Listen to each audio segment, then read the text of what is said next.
तो हेलो दोस्तों, आज के इस वीडियो में हम बात करने वाले हैं एनडीए पुणे एमटीएस भर्ती 2023 के प्रैक्टिस सेट नंबर 3 के बारे में। तो जैसा कि आपको पता होगा, प्रैक्टिस सेट 2 अभी तक 2 प्रैक्टिस सेट्स हमने दे दिया है और सारे बायोलॉजी से रिलेटेड क्वेश्चंस हैं और प्रीवियस ईयर में भी आपके आए हुए क्वेश्चंस होंगे इसमें। आपके साथ ही साथ आपके जो प्रीवियस ईयर में पूछे गए हैं वो भी क्वेश्चन हैं और आपके आने वाले समय में जो भी एग्जामिनेशन होंगे, यानी अभी जो 2023 में एग्जामिनेशन होने वाले हैं, उसके रिगार्डिंग भी क्वेश्चंस यहाँ पे आपको प्रोवाइड करवाए जाएंगे। तो आइए जल्दी से इस वीडियोज़ की ओर बढ़ते हैं और अपने क्वेश्चन नंबर 1 की ओर चलते हैं। ठीक है, ज़्यादा समय बिल्कुल नहीं लेंगे। जो भी जानकारी होगी, जो भी आपको सॉल्यूशंस होंगे वो बताएंगे, उसके बारे में थोड़ा जानने की ज़रूरत होगी तो वह भी आपको बताते चलेंगे। तो बढ़ते हैं अपने क्वेश्चन नंबर 1 की ओर। पहला क्वेश्चन आप यहाँ पे देख सकते हैं, लिखा जा रहा है कि टर्पेंटाइन इज ऑब्टेन फ्रॉम। ठीक है, टर्पेंटाइन, इसे हम स्पिरिट ऑफ टर्पेंटाइन के नाम से जानते हैं। ये एक प्रकार का क्या है, वायल है, टर्पेंटाइन वायल होता है। ठीक है, जो कि क्या होता है, टर्पेंटाइन वुड से निकलता है। ठीक है, तो टर्पेंटाइन जो कहा जा रहा है कि ये किससे निकलता है, तो टर्पेंटाइन वायल जो होता है ये आपके पाइन से निकलता है। किसके, पाइन से निकलता है। पाइन एक प्रकार क्या होता है, वुड होता है, पौधा होता है। ठीक है, उसी से यह निकलता है। ठीक है, चलिए आगे की ओर बढ़ते हैं, नंबर 2 की ओर। नेक्स्ट क्वेश्चन है हमारा, नेक्स्ट क्वेश्चन है the metal ion involve in stomatal regulation is. ठीक है, जो स्टोमेटल रेगुलेशन होते हैं उसमें मेटल आयन जो भी इन्वॉल्व होते हैं उनके नाम क्या हैं। तो जो मेटल इन्वॉल्व होते हैं स्टोमेटल रेगुलेशन में, ठीक है, वो क्या होते हैं आपके, वो होते हैं आपके पोटेशियम। क्या होते हैं, पोटेशियम। ठीक है, पोटेशियम के से भी दिखाते हैं हम इसको, पोटेशियम। नेक्स्ट क्वेश्चन हमारा, इसमें कहा जा रहा है कि which one of the following is concern with the production of ATP molecule. इनमें से कौन सा जो है वो एटीपी मॉलिक्यूल के प्रोडक्शन के लिए जिम्मेवार है, या फिर कह सकते हैं जिनके कारण एटीपी मॉलिक्यूल हमारा क्या होता है, प्रोडक्शन होता है। ठीक है, तो एटीपी मॉलिक्यूल के प्रोडक्शन के लिए जो जिम्मेवार है या फिर कह सकते हैं जो कंसर्न है वो क्या है आपके क्रिस्टी। क्या कहते हैं, क्रिस्टेई, CRISTAE, क्रिस्टेई। एटीपी का फुल फॉर्म आपने पढ़ा होगा, एमिनो ट्राइफॉस्फेट। क्या होता है, एमिनो ट्राइफॉस्फेट। ठीक है, नेक्स्ट क्वेश्चन हमारा है, इसमें पूछा जा रहा है कि मैच द फॉलोइंग करना है आपको, 1 से 2 को करेक्टली मैच करना है। इनमें से पूछा जा रहा है कि कौन किससे मैच करेगा। ठीक है, तो पहला में हमारा क्लोरेला है, येस्ट फिक्सेशन है, फिर है पेनिसिलिन प्रोटीन और नीचे है राइबोसोम। ठीक है, क्या लिखा है, सॉरी राइजोबियम। क्या है, राइजोबियम है। ठीक है, तो आपको पूछा जा रहा है कि इनमें से कौन किससे मैच करेगा। तो आपको बता दें कि इनमें से सबसे पहले जो ए है उसके रिगार्डिंग क्या होगा, हमारा ऑप्शन 3 करेक्ट होगा। 3 में क्या पूछा जा रहा है, सिंगल सेल। आपको बता दें कि क्लोरेला जो होते हैं वो क्या होते हैं आपके सिंगल सेल ऑर्गेनिज्म होते हैं। क्या होते हैं, सिंगल सेल ऑर्गेनिज्म होते हैं और ये क्लोरोफाइटा के फैमिली से बिलोंग करते हैं। ठीक है, ये क्लोरोफाइटा में होते हैं, तो ये आपको सिंगल सेल ऑर्गेनिज्म होते हैं। ठीक है, और ये इसे हम ग्रीन एल्गी के नाम से भी जानते हैं। क्या कहते हैं इसे हम, ग्रीन एल्गी, ग्रीन एल्गी। ठीक है, स्क्रीनशॉट लेते चलिए ग्रीन एल्गी। नेक्स्ट है हमारा येस्ट फिक्सेशन। क्या है, येस्ट फिक्सेशन, तो उसके रिगार्डिंग जो हमारा ऑप्शन होगा वो होगा, यानी ये जो हमारा मैचिंग करेगा वो 4 से मैच करेगा। येस्ट फिक्सेशन क्या होता है आपका, फर्मेंटेशन होता है। इसमें क्या होता है आपका, फर्मेंटेशन होता है। ठीक है, नेक्स्ट आपका येस्ट फिक्सेशन प्रोसेस होता है जिसमें कि फर्मेंटेशन होता है। ठीक है, चलिए नेक्स्ट है आपका पेनिसिलिन। क्या है, पेनिसिलियम प्रोटीन। ठीक है, क्या है, पेनिसिलियम प्रोटीन, तो वो है आपके एंटीबायोटिक। ये क्या है, एक प्रकार का एंटीबायोटिक। आपने पेनिसिलिन का नाम सुना होगा। ठीक है, पेनिसिलिन क्या होता है, ये एक प्रकार का एंटीबायोटिक होता है। तो ये आपके इसका आंसर हो गया हमारा एंटीबायोटिक 1। फिर नेक्स्ट बच गया हमारा राइबोजियम। क्या है, राइजोबियम, राइबोजियम नहीं, राइजोबियम, जिसके रिगार्डिंग आंसर है 2 हमारा, जो कि क्या है, नाइट्रोजन है। क्या है, नाइट्रोजन है। क्या है आपके, नाइट्रोजन है। ठीक है, चलिए नेक्स्ट क्वेश्चन की ओर बढ़ते हैं। नेक्स्ट क्वेश्चन क्या है हमारा, नेक्स्ट क्वेश्चन है द रेशियो 3:1 इज ऑब्टेनिंग। जो 3:1 का रेशियो जो होता है वो किस में ऑब्टेन होता है। ठीक है, तो 3:1 का जो रेशियो ऑब्टेन होता है वो होता है आपके मोनोहाइब्रिड क्रॉस में। क्या होते हैं, मोनोहाइब्रिड क्रॉस में 3:1 का रेशियो ऑब्टेन होता है। ठीक है, तो यह आपको याद रखने वाली चीज़ है। डाईहाइब्रिड क्रॉस में नहीं होता है, क्रॉस ओवर में नहीं होता है, म्यूटेशन में नहीं होता है, सिर्फ मोनोहाइब्रिड क्रॉस में ही 3:1 का हमें रेशियो मिलता है। ठीक है, नेक्स्ट क्वेश्चन की ओर बढ़ते हैं। नेक्स्ट क्वेश्चन हमारा, which of the following not correctly match. इनमें से कौन सा करेक्टली मैच नहीं कर रहा है। ठीक है, तो आपको बता दें कि इनमें से जो हमारा है वो ऑप्शन नंबर 4 इथाइलिन, जो कि क्या है आपका करेक्टली मैच नहीं करता है। यहाँ पे लिखा जा रहा है कि इथाइलिन जो क्या है, आउटडोरलेस, क्या है, आउटडोरलेस गैस है, यानी जिसमें स्मेल नहीं हो। ऐसा कुछ है क्या, तो ऐसा नहीं है। इथाइलिन जो होता है वो आपका स्वीट एंड मस्की होता है। क्या होता है, ये मस्की होता है, स्वीट यानी मीठा होता है, और मस्की क्या है आपके, इसके कह सकते हैं कि इसका जो स्मेल होता है उसके बारे में बताया जाता है। ठीक है, ये मस्की इसके स्मेल का होता है। तो कैसा हो गया, स्वीट एंड मस्की स्मेल इसका किसका होता है, आपके ये इथाइलिन का होता है। ठीक है, तो इसका आंसर क्या होगा, ऑप्शन नंबर 4 होगा। नेक्स्ट क्वेश्चन है हमारा नंबर 8। क्या है, नंबर 8 क्वेश्चन। इसमें लिखा जा रहा है कि कोरालॉइड रूट्स आर फाउंड इन। ठीक है, कोरालॉइड रूट्स जो होते हैं वो किस में पाए जाते हैं। कोरोलॉइड रूट्स जो होते हैं वो आपके साइकस में पाए जाते हैं। किसमें? आपके साइकस में। ठीक है, ऑप्शन नंबर क्या हो गया हमारा? CYCA साइकस, जो कि हो गया ऑप्शन नंबर 4 हो गया। नेक्स्ट क्वेश्चन हमारा है, नेक्स्ट क्वेश्चन है pulses contain large amount of. Pulses जो होते हैं वो किसको सबसे ज़्यादा अमाउंट में कंटेन करते हैं? तो पल्सेस जो होते हैं वो हमारे प्रोटीन को सबसे ज़्यादा रखते हैं, यानी पल्सेस में होता है वो प्रोटीन बहुत ज़्यादा होता है। इसका आंसर पल्सेस खाने के लिए कहा जाता है। इसमें क्या होते हैं? प्रोटीन बहुत ज़्यादा होते हैं। ठीक है, इसमें high level of protein and fibre भी होते हैं। प्रोटीन के साथ साथ याद रखिएगा फाइबर भी क्या होता है आपका? बहुत ही ज़्यादा मात्रा में होता है। लेकिन प्रोटीन में क्या होते हैं? फैट जो होते हैं, प्रोटीन में जो फैट होता है वो बहुत ही कम होता है, आप इसको कह सकते हैं बहुत ही लो होता है। ठीक है, चलिए नेक्स्ट क्वेश्चन की ओर बढ़ते हैं। आपको बता दें कि पल्सेस जो होते हैं वो इंपॉर्टेंट विटामिन्स को भी कंट्रोल करते हैं और मिनरल्स को भी, जैसे कि आयरन, पोटेशियम, ये सभी भी पल्सेस में पाए जाते हैं। ठीक है, नेक्स्ट क्वेश्चन की ओर बढ़ते हैं। नेक्स्ट है हमारा विच वन इज ज़ेरोफाइट। क्या लिखा है? इनमें से कौन सा है? ज़ेरोफाइट है। ठीक है, तो वो क्या है इसका आंसर? वो है आपका नीडियम। क्या है? नीडियम जो होता है वो आपका ज़ेरोफाइट होता है। ये एक प्लांट क्या होता है? ये आपका प्लांट का अलग अलग स्पीसीज होते हैं, उसी में से ये ज़ेरोफाइट आता है आपका। आपको यहाँ पे फोटो दिख रहा होगा, आपको ये बहुत जगह देखने के लिए भी मिल जाता होगा। ठीक है, तो ज़ेरोफाइट क्या होते हैं? नीडियम। इनमें से जो ज़ेरोफाइट पूछा जाए कि विच वन इज ज़ेरोफाइट, तो नीडियम क्या है आपका? एक ज़ेरोफाइट प्लांट है। आप कह सकते हैं कि ज़ेरोफाइट एक प्रकार का कह सकते हैं उसमें ग्रुप ऑफ प्लांट्स आते होंगे, उसमें ये नीडियम भी आता है।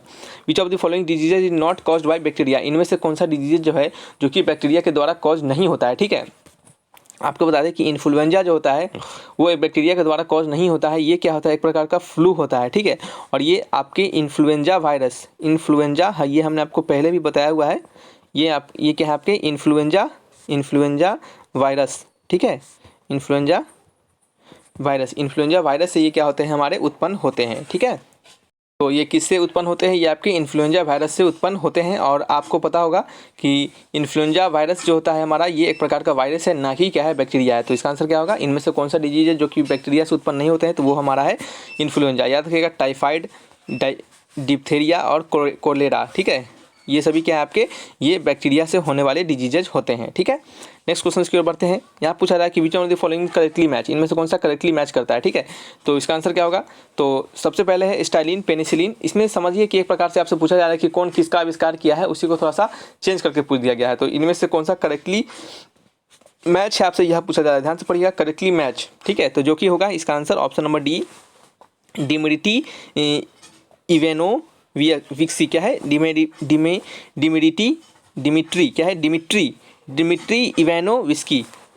इवानोविस्की। ये क्या डिस्कवर किए थे? इन्होंने वायरस का डिस्कवरेशन किया था। क्या किया था? इन्होंने वायरस को डिस्कवर किया था।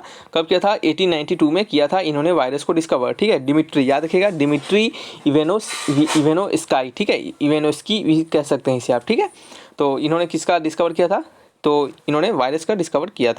ठीक है, ये जब टोबैको प्लांट पे अपने कह सकते हैं कि डिस्कवरी कर रहा था, टोबैको प्लांट को समझ रहे थे कि टोबैको प्लांट जो होते हैं वो हेल्दी टोबैको प्लांट क्यों बाद में क्यों डिस्ट्रॉयड होते हैं, क्यों इन्फेक्टियस हो जाते हैं, इन्हीं पर जब वो स्टडी कर रहे थे तो इसी के दौरान उन्होंने क्या किया था?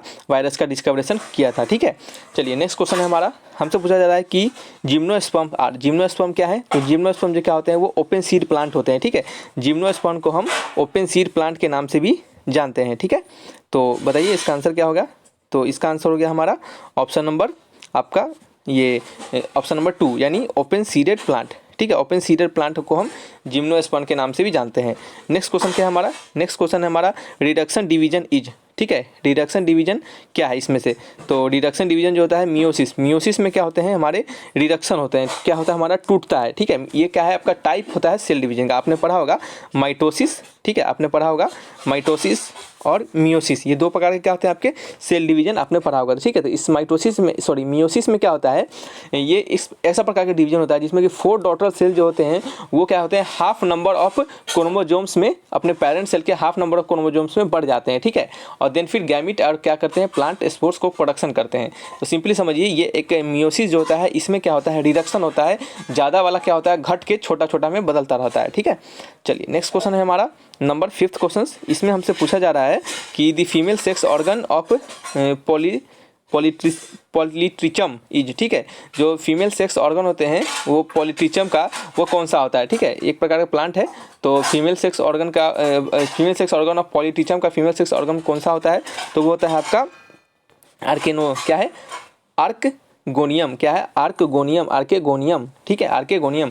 तो अजीब है नाम, लेकिन आपको याद रखने वाली चीज़ है ये सब। फीमेल सेक्स ऑर्गन का जो पॉलिटिचम का जो फीमेल सेक्स ऑर्गन होता है वो कौन सा होता है आपका, वो होता है आपका आर्चेगोनियम, क्या है आर्चेगोनियम। नेक्स्ट क्वेश्चन हमारा, DNA model was first proposed by, बहुत ही सिंपल क्वेश्चन है। डीएनए मॉडल जो है वो पहली बार किनके द्वारा प्रपोज किया गया था, यानी किनके द्वारा दिया गया था। तो डीएनए का मॉडल जो है वो वाटसन क्रिक द्वारा दिया गया था, ठीक है। याद रखिएगा डीएनए का जो स्ट्रक्चर होता है वो कैसा होता है, हेलिकल स्ट्रक्चर होता है, ठीक है। हेलिकल स्ट्रक्चर होता है डीएनए का, उसका कह सकते हैं कि स्ट्रक्चर, ठीक है। और किन्होंने दिया था, तो वाटसन एंड क्रिक ने दिया था। नेक्स्ट है आपका, Mendel did his hybridization experiment in this plant, यानी इन विच प्लांट भी कह सकते हैं। मेंडल जो थे वो हाइब्रिडाइजेशन के लिए जो एक्सपेरिमेंट कर रहे थे वो किस प्लांट पे कर रहे थे, उन्होंने अपना हाइब्रिडाइजेशन किस प्लांट पे किया था। तो याद होगा आपको कि मेंडल जो थे वो अपना हाइब्रिडाइजेशन पी प्लांट पे कर रहे थे। वो इस पी प्लांट को ले रहे थे जिसमें कि उन्होंने ड्वार्फ देख रहे थे, टॉल प्लांट को देख रहे थे, और इस प्रकार से उन्होंने क्या किया था, अपना बहुत बड़ा इसका प्रोसेस है ये आपका, इन्होंने अपना क्या था, एक्सपेरिमेंट किया था। तो किस पे किया था यह पूछा जा रहा है, तो पी प्लांट पे किया गया था, ठीक है। और ये पब्लिश कब हुआ था आप कह सकते हैं, ये आपका 1866 में इनका जो थ्योरी था एक्सपेरिमेंट ऑन प्लांट हाइब्रिडाइजेशन, ये क्या हुआ था, इनका पब्लिश हुआ था, ठीक है। तो याद रखिएगा सिंपली पी प्लांट पे वो किस चीज़ का कर रहे थे एक्सपेरिमेंट, तो हाइब्रिडाइजेशन का, ये भी क्वेश्चन बन सकता है, ठीक है। नेक्स्ट क्वेश्चन हमारा, the sun energy is fixed in the world by, sun का जो एनर्जी होता है वो वर्ल्ड में किसके द्वारा फिक्स किया जाता है, तो वो होता है आपका ग्रीन प्लांट्स के द्वारा सन की एनर्जी को फिक्स कर लिया जाता है, ठीक है। आपको बता दें कि सन जितना ज़्यादा अमाउंट ऑफ एनर्जी जो हमें देता है उसका हम 1 बिलियंथ कह सकते हैं कि 1 billionth of sun total energy जो हमें आउटपुट देता है वो अर्थ पे रीच होता है, और हम कह सकते हैं कि उसका हम लोग कह सकते हैं कि सन का जो टोटल एनर्जी होता है उसका 1 बिलियंथ एनर्जी जो होता है वो हमारे सर पे आता है, वो सर पे नहीं, सन हमारे अर्थ पे आता है। जैसे आप समझिए कि जैसे कि 10 हो गया हमारे पास, इसका 1 बिलियंथ यानी बहुत ज़्यादा अमाउंट का 1/1 बिलियंथ, इतना समझ सकते हैं कि कितना ज़्यादा सन एनर्जी प्रोड्यूस करता है और उसका कितना कम मात्रा हमें मिल पाता है, फिर भी हमारे पास इतना एनर्जी उससे हो जाता है, ठीक है। हम अपने सोलर प्लांट से या फिर और भी अलग तरीके से हम कितना ज़्यादा अमाउंट ऑफ एनर्जी को प्रोड्यूस कर पाते हैं। यदि सारा एनर्जी हमारे पास आ जाएगा तो आप इसी से समझ लीजिए कि कितना ज़्यादा अमाउंट ऑफ एनर्जी हमें मिल पाएगा, हमें कितना ज़्यादा सोर्स हमारा सन का हो जाएगा हमारे पास, ठीक है, एनर्जी का। तो यहाँ पे आपसे यही पूछा जाए कि सन की एनर्जी को किस प्रकार से स्टोर किया जा सकता है, तो ग्रीन प्लांट के द्वारा फिक्स किया जा सकता है। और आपको बता दें कि हम कह सकते हैं कि लेस देन 34% जो होते हैं आपके जो सन के जो एनर्जी हमें मिलता है वो क्या होता है, फिर से रिफ्लेक्ट करके क्लाउड में यानी ऊपर फिर चला ही जाता है, ठीक है। तो बहुत ही कम मात्रा में सन की एनर्जी हमारे पास हमें अर्थ पर मिल पाता है, ठीक है। और ग्रीन प्लांट जो होते हैं उसी एनर्जी को स्टोर करके रख भी पाते हैं। नेक्स्ट क्वेश्चन हमारा, fixation of nitrogen in the soil is done by, ठीक है। नाइट्रोजन का जो फिक्सेशन होता है सॉइल में वो किनके द्वारा होता है, तो वो होता है आप बता दें कि बैक्टीरिया के द्वारा, किनके द्वारा, बैक्टीरिया के द्वारा, ठीक है। नाइट्रोजन फिक्सेशन क्या होता है, एक प्रोसेस होता है जिसमें कि जो नाइट्रोजन के कह सकते हैं कि इसमें क्या होते हैं, नाइट्रोजन जो होते हैं वो कन्वर्ट हो जाते हैं अमोनिया में, यानी नाइट्रोजन फिक्सेशन एक ऐसा प्रोसेस होता है जिसमें कि नाइट्रोजन जो होते हैं वो अमोनिया में कन्वर्ट हो जाते हैं, और कह सकते हैं कि नाइट्रोजनस कंपाउंड, अलग अलग प्रकार के नाइट्रोजनस कंपाउंड में भी वो कन्वर्ट हो जाते हैं, ठीक है। और बैक्टीरिया इसके लिए क्या होता है आपका, बैक्टीरिया जो कह सकते हैं कि बैक्टीरिया की हेल्प से ऐसा हो पाता है, ठीक है। नाइट्रोजन जब सॉइल में नाइट्रोजन का फिक्सेशन जो होता है वो बैक्टीरिया के हेल्प से हो जाता है, और यही बैक्टीरिया क्या करता है, नाइट्रोजन को अमोनिया में कन्वर्ट करता है और अलग अलग नाइट्रोजनस कंपाउंड में कन्वर्ट करता है। आपको बता दें कि अमोनिया का फॉर्मूला NH3 होता है, और यह भी एक नाइट्रोजनस कंपाउंड ही है। नाइट्रोजनस कंपाउंड का मतलब जिसमें नाइट्रोजन प्रेजेंट हो, ठीक है। आइए बढ़ते हैं नेक्स्ट क्वेश्चन की ओर, जिसमें लिखा जा रहा है plasmodium belong to which group, समझ रहे हैं। ये क्वेश्चन पहले भी पूछा गया है और पहले भी हमने आपको बताया भी था, प्लाज्मोडियम जो होता है वो प्रोटोजोआ के ग्रुप से बिलोंग करता है, ठीक है। नेक्स्ट क्वेश्चन है, और आपको बता दें कि प्लाज्मोडियम जो होता है वो यूनिसेलुलर ऑर्गेनिज्म भी होता है। यहाँ पूछा जा रहा है कि gene are located on, gene जो होते हैं वो कहाँ लोकेटेड होते हैं, तो आपको बता दें इसका ऑप्शन यहाँ पे दिए गए हैं। जीन जो होते हैं वो आपके क्रोमोसोम में लोकेटेड होते हैं, किसमें, क्रोमोसोम में। नेक्स्ट है आपका, which one of the following is correctly match, इनमें से कौन सा जो है वो करेक्टली मैच कर रहा है। तो आपसे पूछा जा रहा है कि ट्यूबरक्लोसिस फंगस से होते हैं क्या, बिल्कुल नहीं होते हैं। ट्यूबरक्लोसिस जो होते हैं वो बैक्टीरिया से होता है, ठीक है। और कोलेरा क्या बैक्टीरियम से होते हैं, तो करेक्टली मैच पूछा जा रहा है, तो बिल्कुल सही है। कोलेरा जो होते हैं वो बैक्टीरियम से ही होते हैं। मम्प्स से जो होता है वो एसिट्रोफेगर, ये इससे नहीं होते हैं। टिटनस जो होता है वो वायरस से नहीं होता है, ठीक है। तो इसका आंसर क्या होगा, करेक्टली मैच में कोलेरा जो होता है वो बैक्टीरियम से होता है, तो आंसर होगा ऑप्शन नंबर 2। नेक्स्ट क्वेश्चन की ओर बढ़ते हैं। नेक्स्ट क्वेश्चन हमारा क्या है, दी बोटेनिकल नेम ऑफ चिकपी और बंगाल ग्राम इज, ठीक है। जो बोटेनिकल नेम क्या होते हैं, चिकपी और बंगाल ग्राम के बोटेनिकल नेम इनमें से क्या होते हैं। बोटेनिकल नेम को हम बायोलॉजिकल नेम के नाम से भी जानते हैं, ठीक है। तो वो कौन होते हैं, सॉरी वो क्या होता है, तो चिकपी और बंगाल ग्राम के जो बोटेनिकल नेम है उन्हें हम सीसर एरिटिनम कहते हैं। सीसर, CICER, सीसर, ARITINUM, एडिटिनम, सीसर एडिटिनम, ठीक है। तो ये क्या थे आपके क्वेश्चन से जो कि हमने यहाँ पे दिया है। आने वाली वीडियोज़ में और भी अच्छे अच्छे इंपॉर्टेंट क्वेश्चंस जो कि आपके एग्जामिनेशन में पूछे गए हैं और आगे आने के चांसेस हैं वो भी आपको देने का प्रयास हमारे द्वारा किया जाएगा। तो सभी स्टूडेंट अच्छे से वीडियोज़ को देखते रहिए। कोई डाउट हो तो कमेंट बॉक्स में लिखकर हमसे जरूर पूछिए। तो रखते हैं इस वीडियो को, मिलेंगे नेक्स्ट वीडियोज़ में। Thanks for watching my video. तब तक के लिए बाय बाय।